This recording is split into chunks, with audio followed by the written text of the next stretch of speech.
Hey y'all, welcome to the channel. Today we're checking out how Americans got so stupid. Alright. F me up. You wanna know how I got this dislike ratio? I make a video praising the Soviet Union and nobody bats an eye. I make a video praising the United States and everybody loses their minds. Okay, fine. I hear you. You only want to hear things that confirm what you already believe. I get it. Let's talk about why Americans are stupid.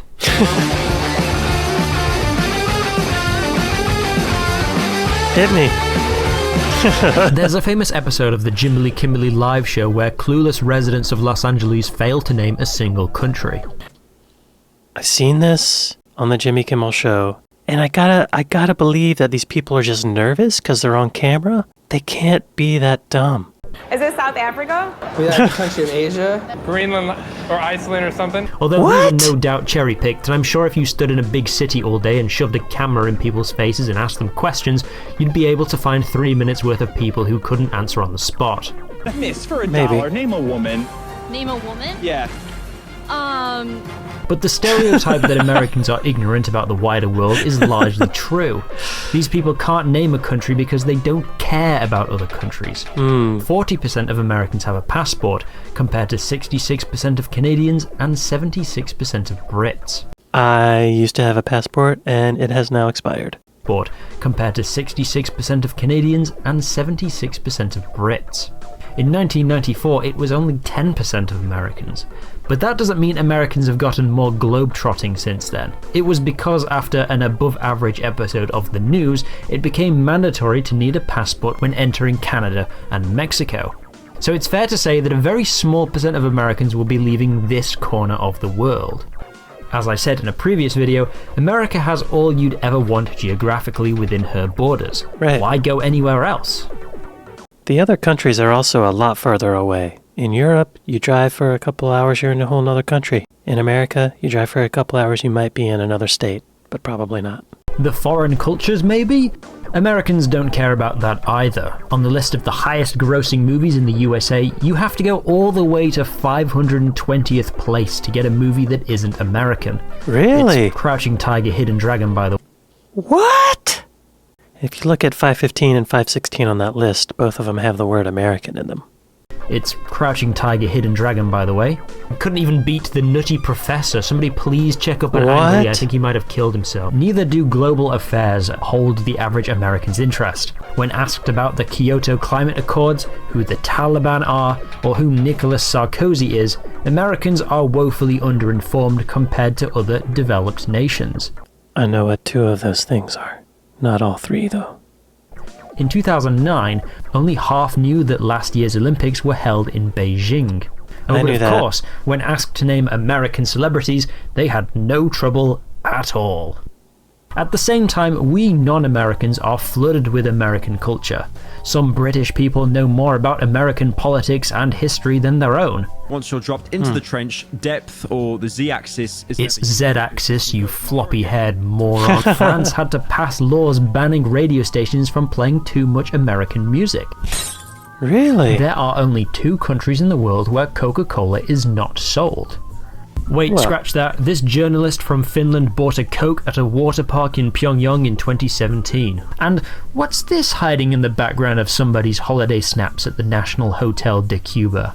Look, you know something's up when remote tribesmen in the Amazon rainforest who don't even have electricity know who Michael Jackson is. That's messed up. Americans used to be quite well read. After the Second World War, Americans consumed 63% of all the newspapers in the world, and they used this to their advantage. In 1948, the newly formed United Nations created a list of human rights that all countries should strive to uphold. One area that Americans were particularly interested in was this one, Article 19. Everyone has the right to freedom of expression and opinion, and receive and impart information and ideas through any media and regardless of frontiers. What the USA wanted was a completely level playing field. Anyone can buy any media from any other country. A global free market of ideas, released from the shackles of censorship. For if anyone can gain access to the truth, We cannot be marched into the same kind of ignorance and intolerance that characterized the Axis nations of the war. This is admirable. Freedom of speech is a core value of the United States and many other allied nations. Yes. But some delegates, like those from India, questioned the US's motives. If you believe in an equal access to information and culture, shouldn't you redistribute some of your media creating capacity to developing nations like ours, so that we have an equal opportunity to tell the world our stories? The Americans would not budge. Of course, they knew deep down that India was right. The American delegation to the convention was highly populated by journalists and media magnates. They knew that if countries couldn't afford their own news, they would be increasingly reliant on buying news from American wire companies like the Associated Press, which was good for both the media companies' profits, but also the US State Department, who would no doubt have been licking their lips at the prospect of 1 billion people reading news with a specific American spin on it. In 1944, the Associated Press sold news to 38 countries. Within 8 years, that had doubled to 70 countries. In the 1950s, around half of films shown in European and Asian cinemas were American. Two-thirds in Mexico, Brazil, and Argentina. Which makes sense. Americans made grand technicolor films brimming with Hollywood sparkle because they could afford to. Whereas war-torn Europe, impoverished Mexico, and nuclear-obliterated Japan were stuck making small-scale comedies to keep up morale. One of the most popular French movies in 40s France was 1949's The Big Day, a mostly plotless movie where a whimsical French postman gets into wacky mischief in a quaint village. There just wasn't the money or resources for anything else. Hollywood captured the European public's imagination, and they wanted more. Interesting. But why is it only a one-way street? Because while you can do or say whatever you want within the United States, the Constitution also says that the American government can regulate what goes in or out. During the Cold War, anything that might be considered communist propaganda could be seized by the post office and never delivered. Books or even souvenirs from communist countries, for example. Pamphlets criticizing US foreign policy. Immigration reached a low point in the early 70s, with only 4.7% of Americans being foreign-born, limiting Americans' interaction with different cultures. Obviously, it wasn't totally like North Korea. Plenty of foreign movies and music were allowed into the US. But the media that caught on was either already Americanized, or so plastically exotic that it doesn't really say anything about the culture where it's from. That's interesting. So a lot of the isolation, cultural isolation that America has had is by design, I guess. The government did it to us. We usually blame other countries for doing that, like North Korea. The Beatles were British, yes, but they got their start covering American rock and roll musicians. Yeah? When John Lennon stepped out of line, the American government made sure that he knew it. Movies imported from Japan were mostly samurai flicks, and very few movies set in the modern day. The film Ikiru is widely considered the best Japanese film ever made. What? I've never heard of it. Ignore people who have never felt the touch of a woman. But this existential drama about a depressed, lonely man was only given a limited release in California, and the poster was edited. Was that the director? Was it Ozu? Oh, Kurosawa. And the poster was edited to feature a stripper who is only in the movie for like 1 minute. The narrow stream of European movies that made it into the USA came in the form of the Breathless? French New Wave cinema. Yeah. Movies that were stylistically inspired by American films, but also so stuffy that few audiences would ever want to watch them anyway. Qu'est-ce que ça peut te faire? Ça ne va pas, non? Non, rien. Je voulais dire cette phrase avec une idée précise. Je ne savais pas quelle était la meilleure façon d'exprimer cette idée. Ou plutôt, je le savais. Et maintenant, je ne sais plus. This was further stifled by the Haze Code. Well made. Well done.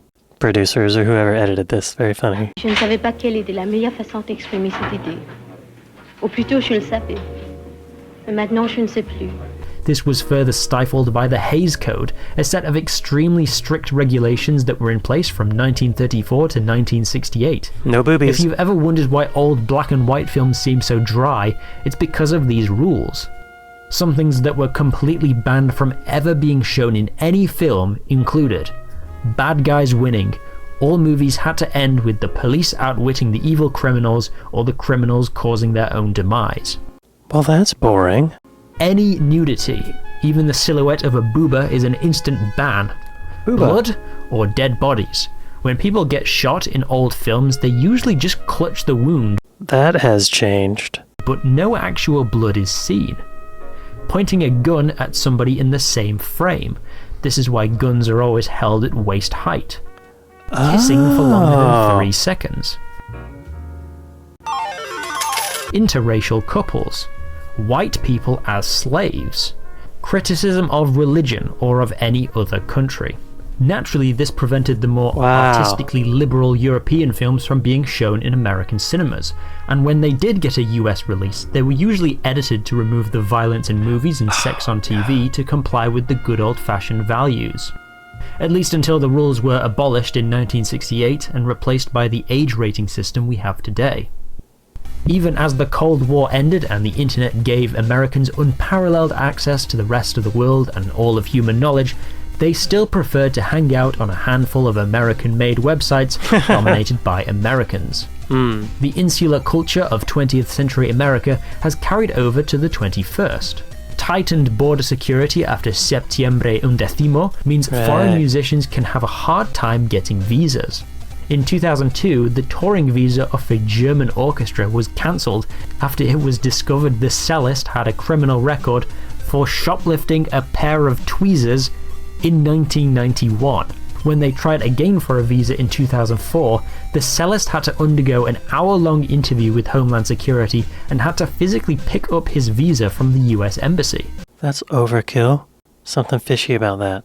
Global cultures might be more present in American media, but they're always through the lens of American characters, such as The Last Samurai starring Tom Cruise, where he plays a white guy in 1870s Japan. White savior. 7 Years in Tibet, another American in China. Indiana Jones, American in Egypt. The Bourne Identity, American in France. Inglourious Bastards, Americans in German-occupied France. And for the ladies in the audience, Mamma Mia. I think most audiences want to see themselves as the main characters of a movie, so it kind of makes sense that Americans would want to see Americans going abroad rather than seeing non-Americans. But I bet a lot of that just comes down to language. For a movie set on a Greek island, there's not a single Greek person in the entire movie! Is there any hope for America, or are they destined to be a stinky, dumb, redneck country forever? Maybe. In 2000, 92% of the music in the USA Top 50 was American, making it the second most insulated market in the world after Pakistan. But today it's more like 60%, with Brits, Canadians, Latin Americans and Africans making themselves more seen in the charts. Each year there are more foreign films nominated at the Academy Awards than ever before. That's right. Parasite, y'all. Parasite won, and they don't even speak English in that film. That was a surprise, but well deserved. Congratulations, Parasite. And Bong Joon-ho. I had to look it up, because I'm a dumb American. Each year there are more foreign films nominated at the Academy Awards than ever before. What used to be an American-only pay-to-win award show is now an international pay-to-win award show. Still As pay to social win. media platforms have an element of randomness Capitalism. in what they show users, there is a higher chance of Americans being shown videos from other countries, forcing them to take note of what is happening.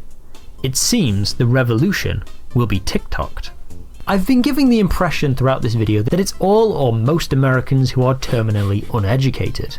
But American ignorance isn't as evenly distributed as you'd think. Thank you. That study I mentioned earlier, when adjusting for English proficiency, income and education levels, Americans are really no different from their European counterparts. Okay. And in some cases, Okay. marginally smarter. Knowledge about